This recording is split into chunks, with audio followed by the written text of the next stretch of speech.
Hey kiddos, I am so excited that you guys are here and listening to my little lesson about writing. So today what we're going to be doing is we're going to be going back over our problems and our solutions that we came up with, right? So we're writing fictional narratives, which let's go ahead and pause there, and I want you to turn and talk to your neighbor. What is a fictional narrative?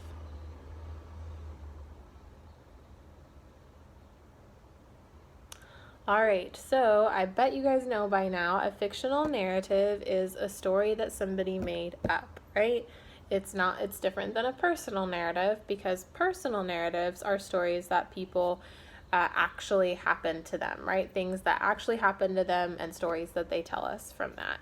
But a fictional narrative is something that we just make up. That's why I think they're super fun, because I think just making stuff up and getting to write a story about that is pretty cool, okay? And so we've learned a few different things about the elements of what is in a fictional narrative. And so first we have to have characters, right? And so we talked about and came up with some different characters for our stories. And go ahead and turn and tell your neighbor, what is a character?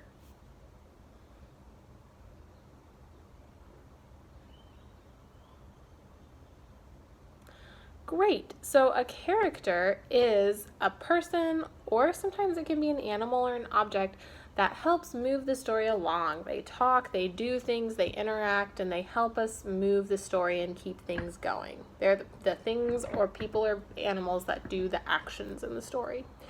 Then the next element of a story is the setting. Go ahead and again, turn and talk to your neighbor and tell them what a setting is.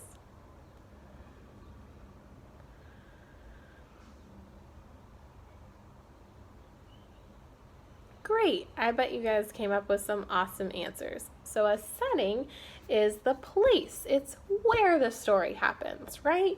And so settings are very, very important. And one other part of settings, it's not just where the story happens, it's also when, right? Because you could have a story about time travel, or you could just have a story that takes place in a different time than our time. And so that is very, very important that those two elements are part of the setting, where and when the story happened, okay?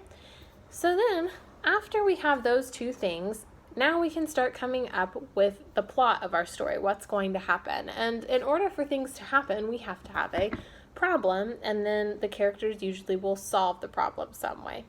And so in our story we read last time, there was a little girl who was having a birthday party, and then the electricity went out for her birthday party. And so that was her problem, right? She was going to have a party, but there's no electricity. You can't have a party if there's no lights and no cool stuff, right?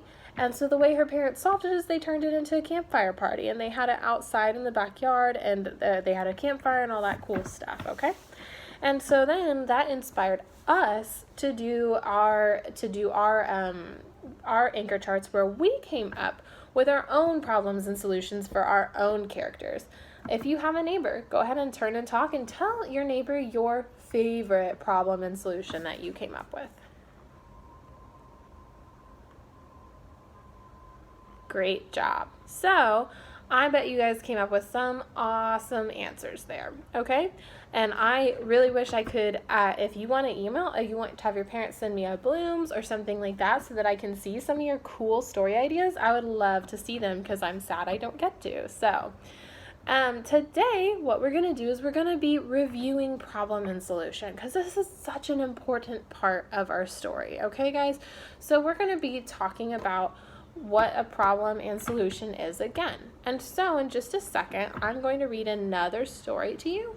And in this story, your thinking job while I read it is once again going to be, I want you to be thinking about what was the problem and how did the character solve it. That's what I'm going to be asking you at the end, okay?